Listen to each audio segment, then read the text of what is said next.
อ้หนีบอกกินแมวกินหมาไอ้หนีบอกกินแมวกินหมาหลังจากได้มาเป็นสังกะรีวัดปานาห้ามบ่ให้ขาสัตว์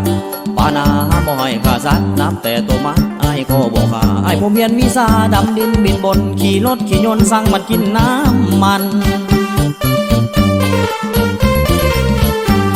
ปีนี้น้องมาเฮ็ดนาปีนี้น้องมาเฮ็ดนาขี่ยนต์วันก้าเปิดแอร์เกี่ยวข้าวเฮ็ดนาได้เข้าเต็มเล้าเฮ็ดนาได้เข้าเต็มเล้าเลี้ยงไดโนเสาร์น้องเศร้าแล้วอายเดี๋ยวนี้น้องขายข้าวหลามปิ้งไก่เฮ็ดนาเฮ็ดให้เสแวนเพชรดำนา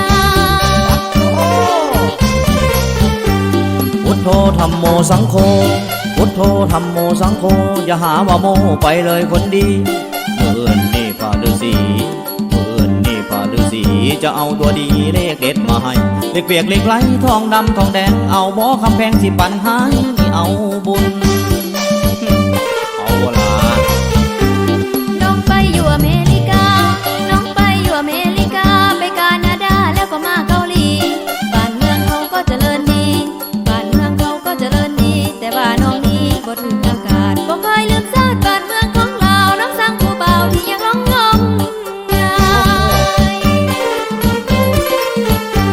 เป็ดไก่อายยังใส่เกือบแก้วเป็ดไก่อายยังใส่เกือบแก้วส่วนหมาและแมวบินขึ้นเทิงฟ้าย้อนอายนี่มีวิชาย้อนอายนี่มีวิชาเสน่ห์หางปลาติดเอาสาวน้อยสาวตุ้ยสาวจอยระวังให้ดีพิงรัศมีเซตอายแท้แท้เซตอายแน่แน่อมเปี้ยงวิสาวิสาวิสาวิสาวิสาวิสาเสน่ห์หางปลาไอจีดาวเพชรน้องนี้บ่ยันบ่เม็ดน้องนี้บ่ยันบ่เม็ดยันแต่บ่เด็ดเหลือตายแต่หมูน้องนอนคอนโดห้องแฮมติดดาวผู้บ่าวเมืองลาวเป็นแฟนน้องผู้เดียว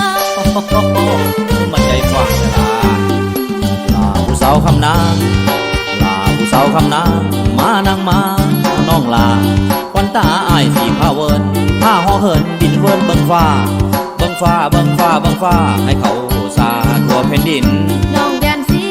บิดสิ้นให้ไอบินคนเดียวเบิ่งก่อนยันคือก่อนหมอลำขี่โมขี่โมขี่โมขี่โมไปกินเขาอยู่วัดว่าเรื่องมันสาน้องลาเรื่องไปสาความหลังข้างเก่าล้ำโมไปก็ย้อนว่าหักเจ้าหักเจ้าหักเจ้าหักเจ้าเศร้าสาลาอย่าละแวงตอนแรกน้องจะไปหาวายยกมือบายบายน้องลาแล้วน้องลาแล้วละสิไปฮาวายวะพอดีไอ้เฮียนจบวิชาบินบนมาใหม่ๆนี่ล่ะมาสิมาไป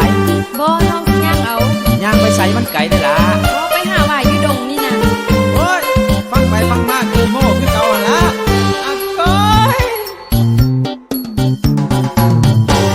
เอากระเป๋าเข้าไปให้ยังโอ้ยยืมซื้อ